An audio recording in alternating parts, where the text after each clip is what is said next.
Tonight, a former Boeing pilot is pleading the fifth.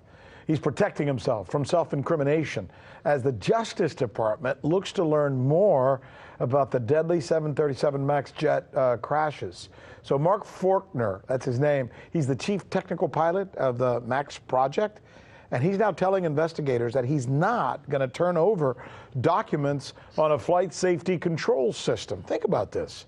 I mean, this thing gets weirder and weirder every day, this story. Okay, by the way, that system on that plane, that's the one that is blamed for the fatal crashes of the plane that went down in Indonesia and Ethiopia.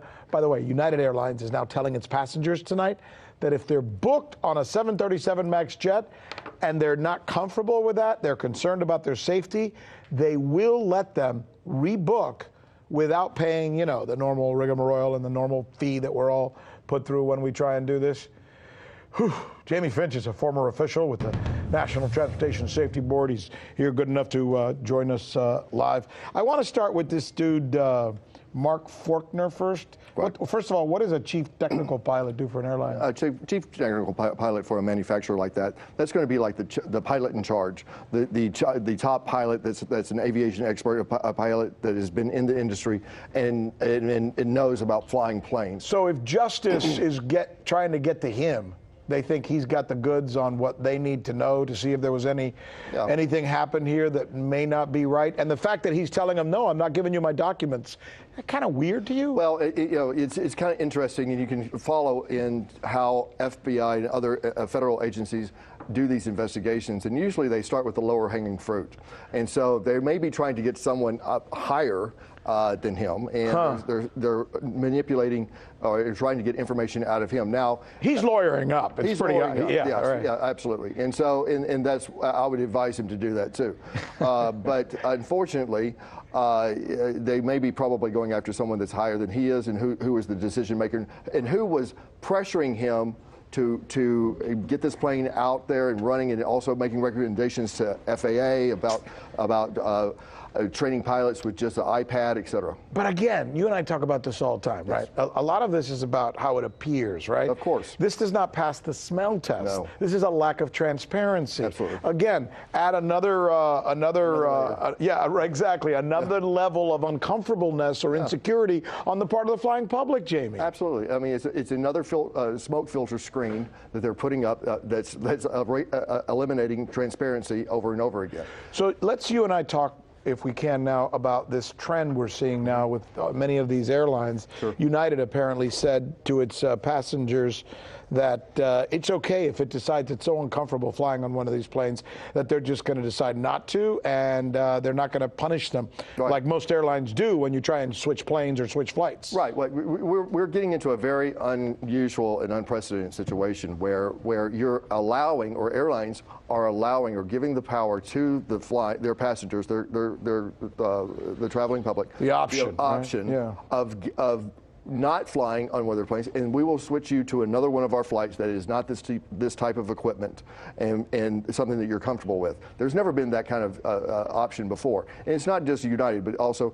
Southwest Airlines, who has 34 of these MAX planes that are sitting in there on the tarmacs, unable to fly and not able to put it in their system. And so American Airlines has about 24 of these on the ground, sitting on the ground. But unfortunately, I don't know what Americans thinking, but they have not implemented, like United and Southwest, who I give a lot of credit to, have not given that power to or said that they will give that power to their traveling public. But I think eventually they're going to have to, because there's going to be a lot of pressure on them. Well, Jamie, you've been following this probably as closely as anybody. Sure. Where do you see this going? Well, just whenever you think that this thing is coming to an end, or there's a light at the end of the tunnel gets longer. Yeah. I mean, and a lot of this has to go back to what you just mentioned a while ago, transparency. And because of the lack of transparency, because of the pressure that Boeing is lobbying up in this town. You have to understand, they are hiring as many lobbyists as they possibly can to put pressure on this. Very interestingly enough, though, from my contacts and people that I'm talking to in the industry, they are being told to not, advise I don't know if I would necessarily sign on with Boeing right now because they are FAA and Powerful others company. are so very upset with them. Yeah. And to the administration's credit, to the FAA administrator